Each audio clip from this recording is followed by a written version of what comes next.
君たち大丈夫？ゴミ箱の蓋ください。え。片方の子は、俺の手からゴミ箱の蓋を受け取る。強風が吹き、二人は飛ばされそうになってよろけた。ルカ、早く入るの。信じられないことに、二人はその場でゴミ箱の中へと入る。ルカ、今日はここで寝るの。寒いよ。まさかこの猛烈な台風が過ぎるまで、二人はゴミ箱に入ってしのぐつもりなんだろうか。パパとママに会いたいよ。女の子の泣き声が台風の中、聞こえる。蓋閉めるよ。ゴミ箱の蓋を閉めようとする女の子に俺は思わず、二人とも、うちにおいで、と言った。この出会いが、まさかの結果を残すことになるなんて。俺は27歳。現在はカレー店を営んでいる。俺は昔からカレーが好きで仕方なくて、将来は絶対に自分のカレー屋を開こう、と思っていた。それもあり、俺は高校を卒業と同時に、インドとタイに行って、本場のカレーを研究。6年間みっちりと勉強した。そして、帰国後にカレー屋を開く場所を探していたところ、親戚が空き家を引き取ってくれる人を探している、という。俺はすぐ親戚に、その空き家を譲ってもらい、改築してカレー屋兼自宅として使うことになった。俺の立ち上げたカレー屋は、それからそれなりに繁盛している。経営時間は昼間の2時から夜の9時まで。店を経営すると同時に、店のオリジナル特製カレーを通販でも売っている。カレーはどんな人にも食べられるように色々な作り方がある料理だ。だから面白くて仕方ない。俺のカレーにかける情熱は、とどまるところを知らなかった。その年、日本列島には大型で強い台風が近づいていた。このままだと俺の住んでいる地域は直撃のコースだった。この様子だと夜になる頃には、大荒れの天気になりますよね。外の様子を見て、嫁子が言った。嫁子は今25歳。1年前に俺の店のカレーを食べてから虜になり、うちの店で働きたいと押しかけてきた。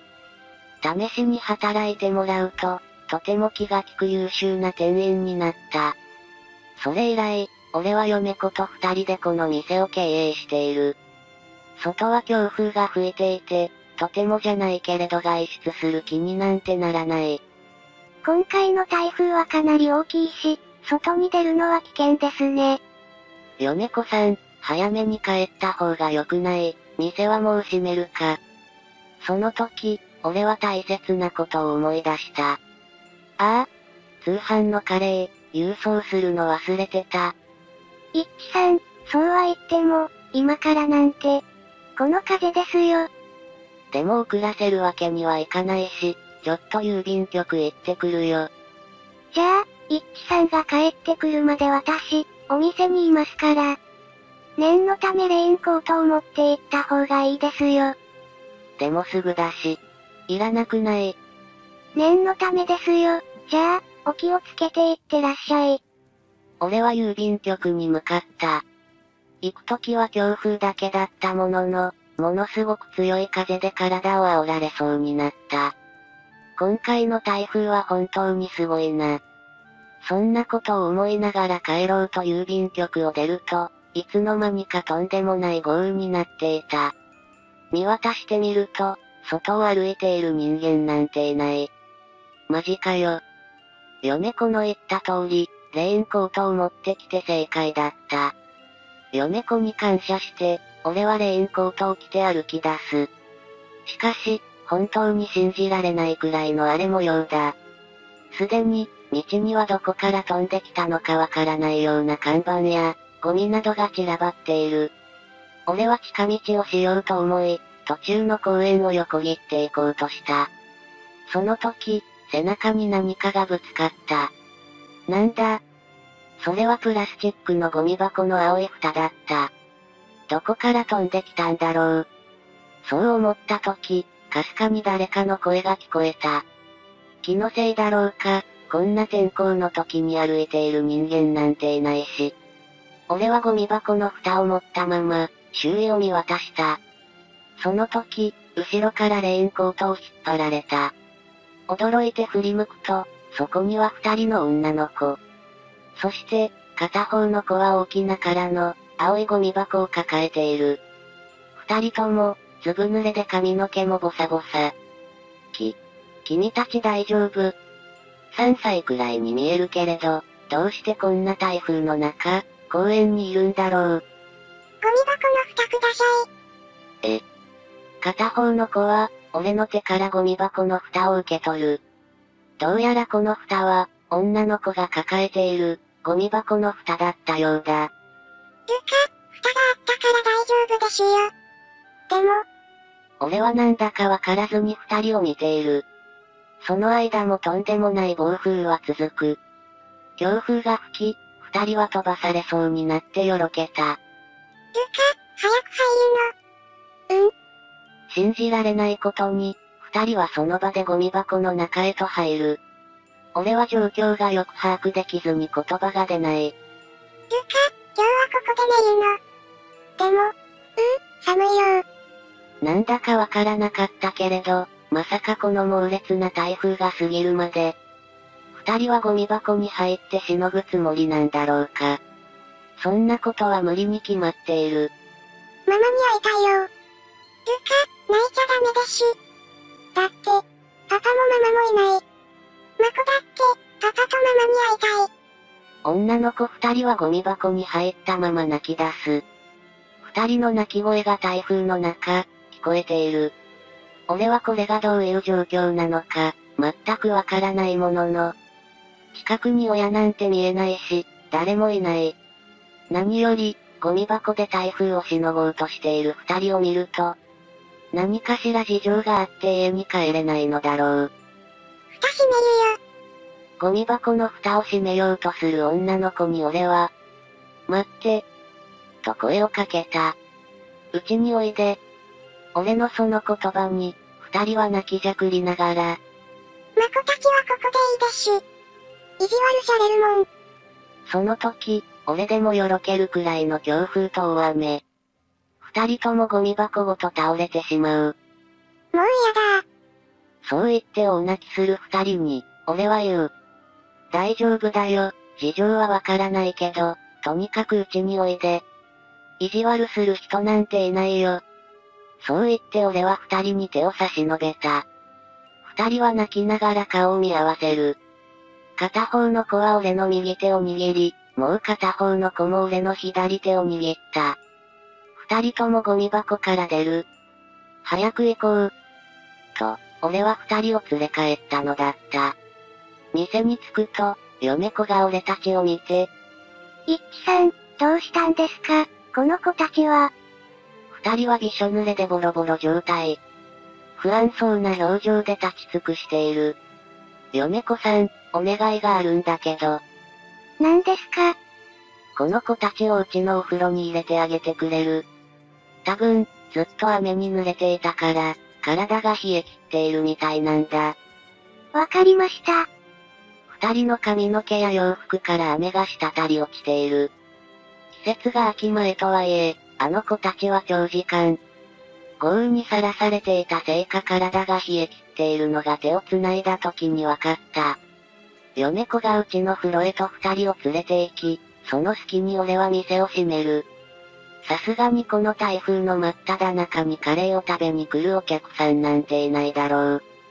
しばらくして、嫁子と一緒に二人がお風呂から出てきた。うちにあった着替えだから、二人にはブカブカだったけれど、頬に赤みがさして見違えるくらいに綺麗になる。それにしても二人ともよく似ている、そっくりだ。お名前は、言える？マコ。ルカ。マコちゃんとルカちゃん、今いくつ？マコが3本指を出してるかが、3歳。という。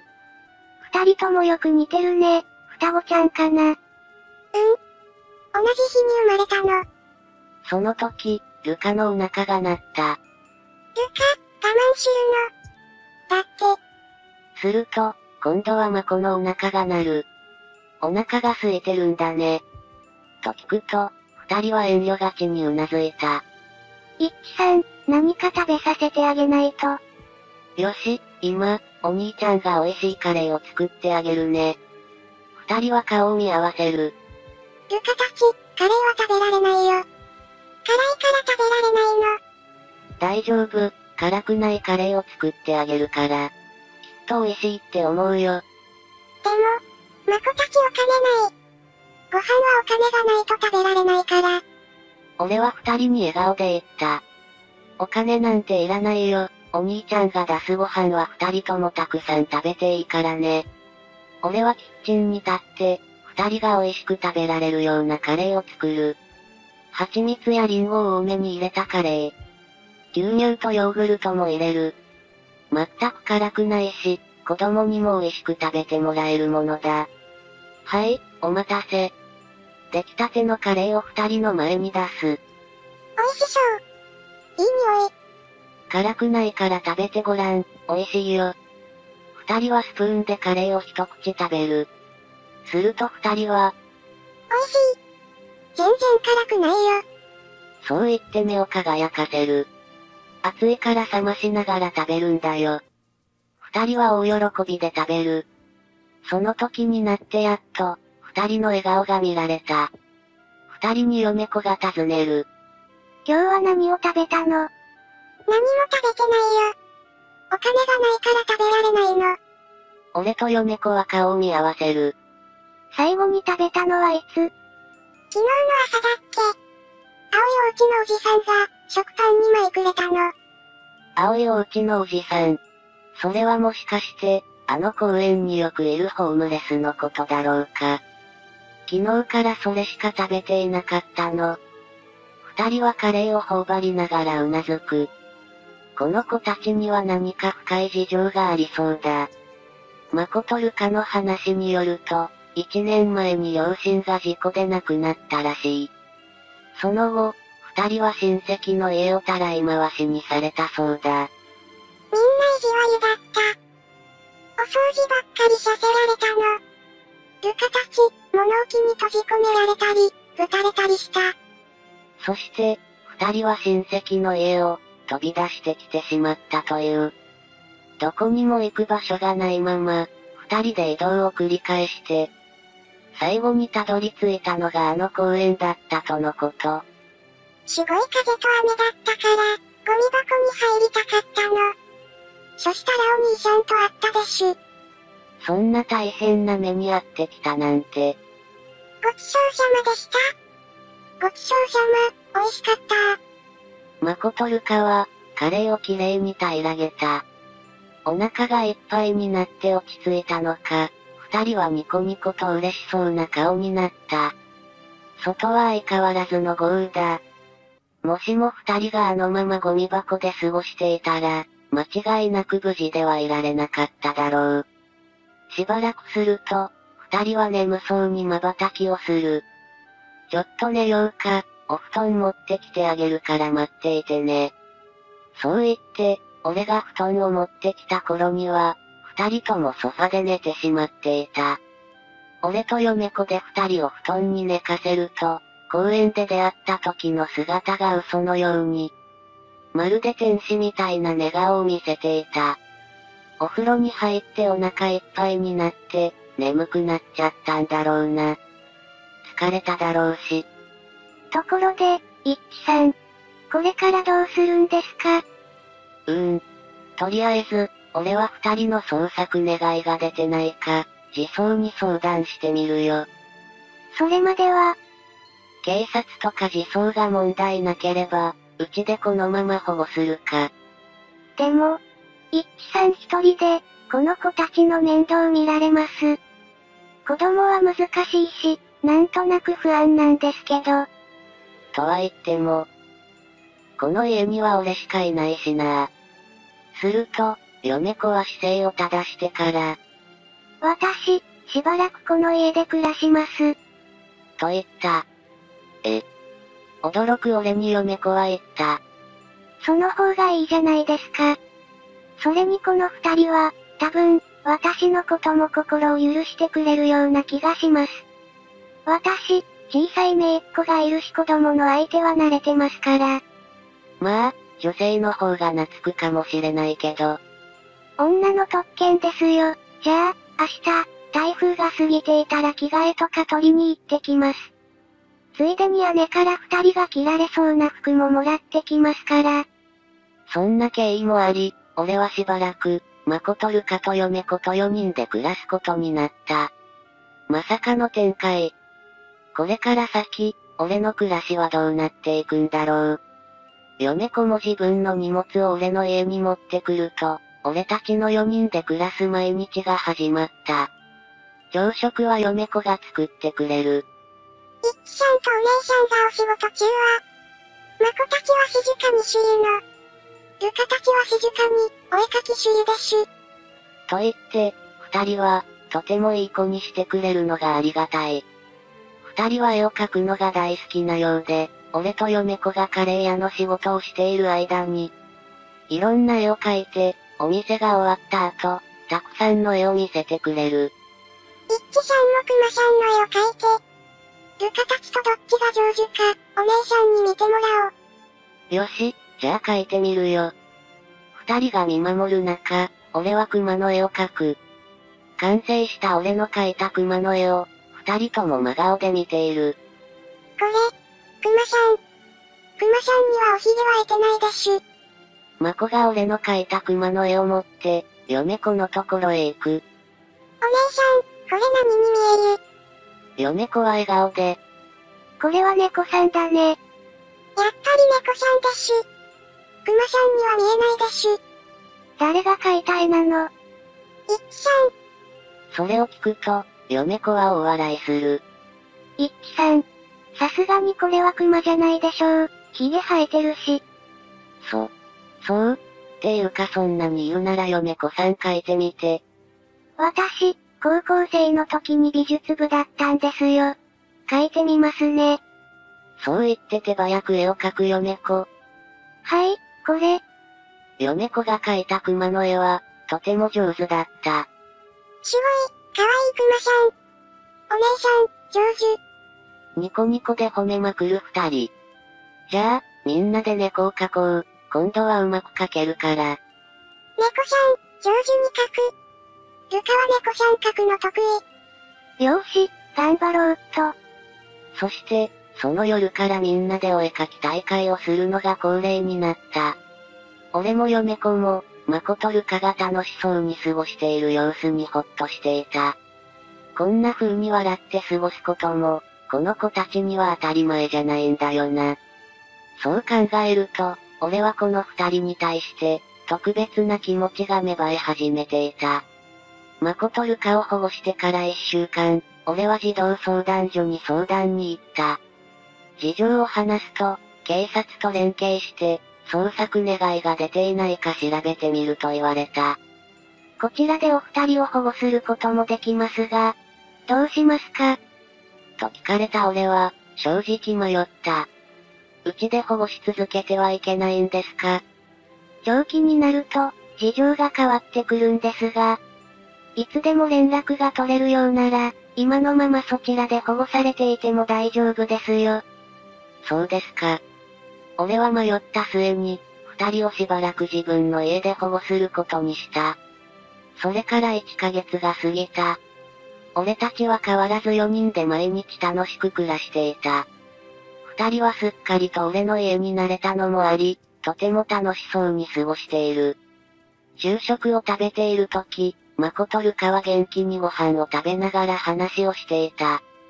そんな中、嫁子が、ほら、ちゃんとお座りしないとお水こぼすよ。と二人を叱る。その光景に俺は不思議な気持ちになっていた。一輝さん、どうかしましたか？俺にそう聞いてきた嫁子に。なんかまるで家族みたいだなって。奥さんと子供がいたらこんな感じなのかな。奥さんって。そうつぶやいた嫁子は真っ赤になる。俺は自分の言った言葉を改めて考え、慌てふためく。いや、そういう変な意味じゃなくて。こういうのドラマとかでよくあるじゃんって。俺も真っ赤になりながら言い訳をする。そんな俺たちを見て、誠ルカがポカンとして言う。二人ともお顔が赤いですし。お熱出た。俺たちはただひたすら笑ってごまかした。休みの日、4人でスーパーへ夕飯の買い出しに行った時のこと。手を挙げて前と後ろを。どこで覚えたのかわからない歌を歌いながら歩く。するとその時、ルカが急に道の端に座り込む。マコ、アリシャンのシュガー湯よ。ほんとだ、アリシャンいっぱい。嬉しそうにアリの巣を見て笑う二人。俺はその様子を微笑ましく見る。イッチさん、なんか嬉しそうですね。嫁子が微笑んで言う。なんかさ、幸せな毎日って、こういうことなのかなって思って。はい。そうかもしれないですね。イッチさんはこのまま二人と、一緒に暮らしていくつもりなんですか？それも考えないわけじゃないけど。児相からいつ連絡が来るかもわからないからね。それがないとしても、二人はもっといろんなことを知っていかないとならないし、何より家族が必要だよ。すると、嫁子は俺の顔を見つめたまま。じゃあ、家族になりますか？という。恥ずかしくなって、目線を外す嫁子。それって、どういう意味？それは、私と二人とイッチさんで。その時。イッチさん、お姉さん、アリシャンいっぱいいたよ。突然カットインしてきたマコに俺たちは驚いて固まる。アリシャンの種、いっぱいアリシャン出てきた。ルカも嬉しそうに俺たちに報告する。俺と嫁子は我に返って慌てる。そう可愛かった。よし、早く帰ろうか。そうですね。もう夜になりますし。俺と嫁子は二人の手を強引に掴むと、すぐに歩き出した。アリシャンは可愛くはないですよ。まだ夜にはならないですし。俺と嫁子は顔が赤いまま。誠ルカは不思議そうに、俺たちの顔を首をかしげて見上げていた。ある日、通販のカレーの準備をしていると、電話がかかってきた。はい。そうですか。じゃあ、明日そちらに向かいます。俺は電話を切った。電話をかけてきたのは児童相談所だった。誠ルカの親戚の家は、そう遠くない場所に住んでいることが確認できたとのこと。考えてみれば、二人きりで家出して転々としてきたとしても、3歳児の移動できる距離なんてたかが知れている。意外と二人の住んでいた場所は、ここからそう遠くではなかったということだ。それで、結局、話はどうなったんですか？二人は養護施設に保護されることになったよ。だから、この家にいるのもあと数日ってことになるかな。その言葉を聞いて、嫁子はうつむく。施設で暮らせば、何の心配もせずに成長していけるだろう。イッチさん、マコの絵とルカの絵、どっちが上手？ルカの絵の方が上手だもん。そう楽しそうに言う二人に俺は、二人とも、明日はちょっとお出かけするからね。二人の大切な場所だから。お出かけ。大切なところ。二人はよくわからないまま、不思議そうに俺と嫁子を見る。二人に不安を与えたらいけないよな。そう思った俺は、よし、今日は夕飯にカレー作るか。本当？ルカ、カレー大好き。大喜びする二人。そんな二人に嫁子は、じゃあ、二人ともお野菜を一緒に選んでね。どれを入れようか。と笑顔で言う。誠ルカは笑顔で嫁子と一緒に野菜を選んでいる。俺は改めて、こんな毎日が当たり前じゃなかったことに、胸が痛むばかりだった。次の日、俺と嫁子と誠ルカは、地域の児童相談所へと向かった。誠ルカは、俺と嫁子のいつもと違う雰囲気を察したのか。不安そうな顔で一緒についてくる。自走に到着して、スタッフの人から誠ルカの身辺状況を説明された。そういうことなので、まこちゃんとルカちゃんは、児童保護施設に引き取られることになります。そう言われた俺と嫁子の顔は浮かないままだった。まこちゃんとルカちゃん、施設ではみんな優しい人ばかりだから、心配しないでね。スタッフにそう言われた二人は、なんだかわからないという顔をしている。どういう意味ですか？俺は二人にわかるように説明する。これからは二人とも、うちとは違う場所で生活するんだよ。みんな優しいから大丈夫だよ。違う場所。いっちゃんは、俺は一緒に住めないんだ。ごめんね。お姉さんは、一緒にいないの？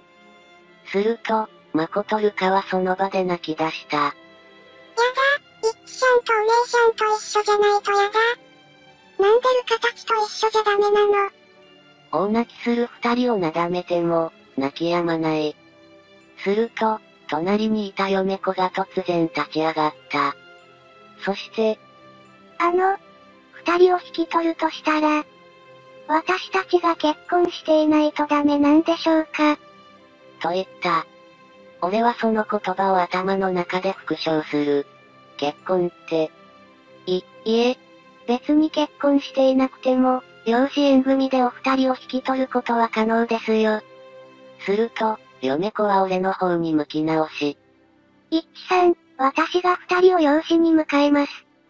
まこちゃんとルカちゃんと、三人で今まで通りに一緒に、住ませてくれませんか？それって、嫁子が真剣な表情で俺を見る。まこたちいっちさんの家にいる。いい子にしてるから。誠ルカは真っ赤な目を潤ませて俺に言う。そういった話し合いをされてから、まこちゃんとルカちゃんのこの先を決めていきましょうか。よくご相談なさってください。スタッフの人はそう言って、にっこり笑った。はい。それから一週間が経った。俺たちは、この先どうするかという、具体的な相談はしていない。嫁子が誠ルカを養子縁組するという言葉も、あの日以来は出ていない。結局、どうなるんだろう。郵便局の帰り、俺はぼんやりと独り言をつぶやく。誠ルカは、まだ俺の家で過ごせることにほっとしているようだった。だけど、それもこのまま、誠ルカが一生うちで過ごせると決まったわけではない。嫁子の二人を養子縁組で迎える、という言葉もそのままになっている。俺はどうすればいいんだろう。嫁子に改めて、本心を伺うべきだろうか。嫁子がもしも二人を養子縁組して迎えるとしたら、今まで通りに4人でうちに住んで生活するということになりそうだ。俺は正直、そうなってほしいと思っている。誠ルカと、これからも、一緒に暮らしていきたい。俺もきちんと、行動に出るべきだ。そんなことを考えながら、店に戻ると誰もいなかった。嫁子に店を開ける準備をしておいてと頼んでおいたんだけどな。家に通じるドアを開けた瞬間。いっちさん、おめでとうございます。お誕生日おめでとうです。と誠ルカが飛びついてきた。目の前にあるテーブルには、誕生日ケーキがあった。お誕生日おめでとうございます、いっちさん。そう嫁子が笑顔で言う。誠ルカがニコニコして俺の顔を見上げている。そういえば、今日って俺の誕生日。忘れていたんですか？自分の誕生日くらい覚えていてくださいよ。いっちさん、いくつになったの？28歳かな。すごい、ルカたちまだ3歳なのに。さ、どうぞ。ちゃんと吹き消してくださいね。ケーキに刺さっているろうそくに嫁子が火をつける。俺は一息で全部吹き消した。おめでとうございます、いっちさん。また1年よろしくお願いしますね。改めて誕生日を祝ってもらうと、なんだか照れくさい。まさか、こんなサプライズがあるなんて。その時、マコが俺に封筒を手渡してきた。これは、お誕生日のプレゼントでしゅ。まことるか、頑張って一さんにお手紙書いたの。難しかったけど、頑張ったの。ありがとう、今、読んでいい？読めるかな？俺は封筒を開けて中の紙を広げた。そこには可愛らしい熊の絵が描いてあり、きっと頑張って描いたんだろうとわかるひらがなで、お誕生日おめでとう。まことるかのパパになってくださいと書いてあった。驚く俺に嫁子が言う。家族みたい、じゃなくて、家族になりませんか？嫁子さん。形だけの家族にしておくなんて、我が家はもったいないです。三人とも一致さんが大好きで、ずっと一緒にいたいんです。どうか、私たちと家族になってください。お願いします。なってください。三人とも、俺に笑顔で言う。そんな、俺なんかでいいのかどうか。それは一致さん次第です。私やまこちゃんやるかちゃんのことを、この先も一致さんが、愛していけるかどうかです。この三人を、この先もずっと愛していけるかどうか。その答えは分かりきっていた。俺はみんなで家族になりたい。ずっとこの先も一緒にいよう。嫁子さん、俺と結婚してください。嫁子は涙ぐんだまま、笑顔でうなずいた。はい。よろしくお願いします。まこちゃんとるかちゃんも、これからもよろしくね。よろしくでしゅ。こうして俺たち4人は、正式に家族になることが決まった。両親に報告すると、そんなどこの子だかわからない子を、と渋っていた。しかし、実際に、両親に嫁子やまことるかを合わせると、こんな綺麗なお嬢さんがどうして、お前みたいな男と結婚する気になったの？と母は言う。いや、だから前にも話しただろ。店を手伝ってくれている、バイトさんがいるってさ。俺は聞いていたけれど、こんな可愛い子だとは聞いてないわよ。まったく。本当にこんな男が旦那になってもいいの？はい、私やまこちゃんやるかちゃんは、一致さんじゃなきゃ嫌なんです。その嫁子の言葉に母は涙を流す。何も泣くことはないだろ。こんな素敵な子、もう一生現れないんだから、くれぐれも大切にしなさいよ。父は父で、本当によく似てるなぁ。見分けがつかないけど、二人ともとってもいい子だね。と目尻が下がりっぱなしだ。おじいちゃんって呼んでもいいんですか？さっきパパがおじいちゃんって呼びなって言ってたでしゅ。もちろん、おじいちゃんでいいんだよ。そうだ、後で美味しいお菓子でも買いに行こうか。お菓子、買いに行く。ルカも一緒に行くでしゅ。嫁子にも孫にもルカにも、両親はメロメロになってしまった。それから半年後、俺と嫁子は入籍。それと同時に孫とルカを養子縁組として迎えた。俺たちはやっと本当の家族になり、今は幸せな毎日を過ごしている。パパ、早く。お腹すいた？ちょっと待てって。もうすぐできるから。二人とも、スプーンを振り回さないの。賑やかな孫とルカの声と、二人を叱る嫁子の声。だってお腹すいたもん。ペコペコでしゅ。この声が聞こえるたびに、俺は幸せを実感する。お待たせ、できたよ。やったー、いただきましゅ。いただきましゅ。ほら、ちゃんとこぼさないようにしないと。この日作ったカレーは、誠ルカが初めて家に来た日に、作ってやったのと同じカレーだ。このカレーを二人はしょっちゅう食べたがる。パパのカレー美味しい。ルカ、このカレーが一番好き。二人の満面の笑みを見られる俺は、しみじみと幸せを感じる。こんななんでもないような家族の団らん。それが俺にとっては何よりも大切で、何よりも愛おしい日常。この4人が一緒にいられるのは、偶然が引き起こした奇跡なのかもしれない。それでも、俺たちはこの先も、きっとみんな一緒に笑顔でいられると思う。何かの困難が待ち受けていたとしても、4人なら乗り越えられる。長くなったけれど、これが俺たちの馴れ初め話。最後まで聞いてくれてありがとう。みんなも大切な出会いや思い出があれば、ぜひたくさん聞かせてほしい。